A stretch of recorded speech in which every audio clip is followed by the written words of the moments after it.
शिल्पा खाना बनाते हुए अपने बच्चों से कहती है, बच्चों घर में मत रहा करो क्योंकि मैं खाना बना रही हूँ।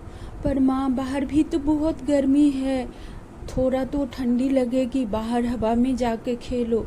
नहीं माँ, सबके घर में पंखे हैं और हमारे घर में तो न पंखा है न एसी है, हम लोगों को बहुत गर्मी लगती है।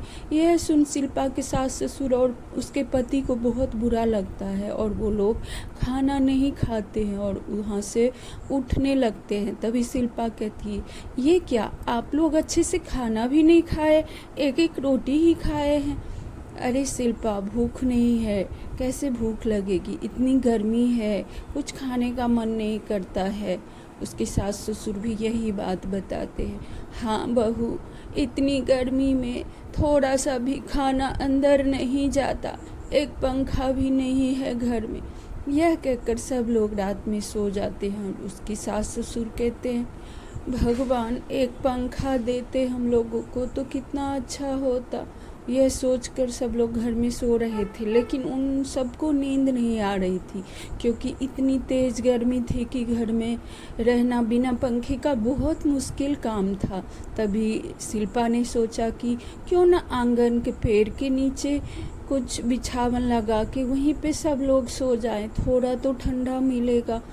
तभी वो सब लोग वहाँ सो जाते हैं, लेकिन उसकी सास को बहुत मच्छर काटता है और वह कहती है, नहीं नहीं बाबा, यहाँ नहीं सोऊंगी क्योंकि यहाँ तो इतना मच्छर काटता है, तो दवाई में पैसे कहाँ से लगाऊंगी, बीमार ही पड़ जाऊंगी।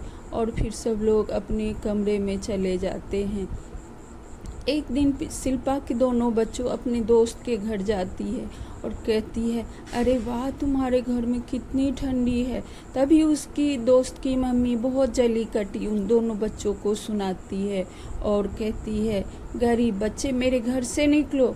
शिल्पा की बेटी रोते हुए उसके घर से निकल जाती है और अपनी माँ को अपने घर आकर सारी बात बताती है। शिल्पा अपने पति से कहती है, सुनो जी, किसी तरह एक पंखा का जुगाड़ कर देते।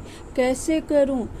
किसी तरह मैं फैक्ट्री में काम करके घर का खाना चला पाता हूँ, पंखा कहाँ से लेके आऊँ? एक दिन शिल्पा अपनी सहेली के साथ बाजार गई। शिल्पा की सहेली ने कहा, चलो आज तुम्हारे घर चलते हैं। तभी उसके घर आकर कहने लगी, ये क्या शिल्पा, इतनी गर्मी में तुम लोग कैसे रहती हो? ना बाबा ना, मैं यहाँ नहीं रहूँगी। और हाँ देखो, ये एक कार्ड है मेरा, अगर तुम्हें काम चाहिए तो मेरे घर आ जाना।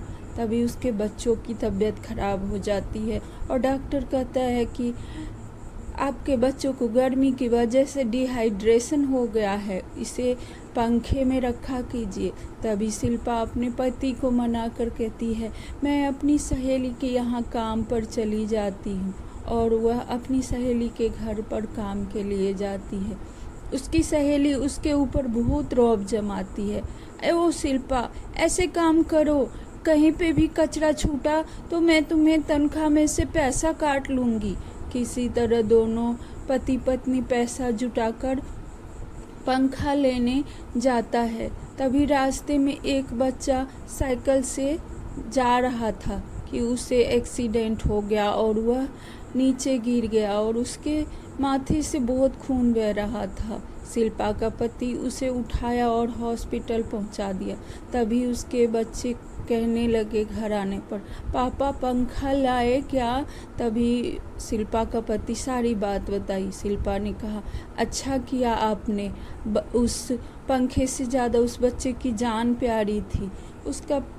उस बच्चे का पिता उन सब का एड्रेस लेकर उनसे मिलने आया। तभी उसने सारी बात सुन ली और वह वापस एक पंखे की दुकान पर गया और एक अच्छा सा पंखा खरीदा और फिर शिल्पा के घर आया।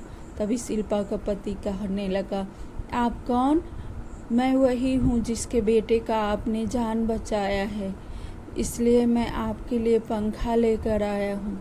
अरे इसकी कोई ज़रूरत नहीं थी भाई साहब। क्यों नहीं ज़रूरत थी?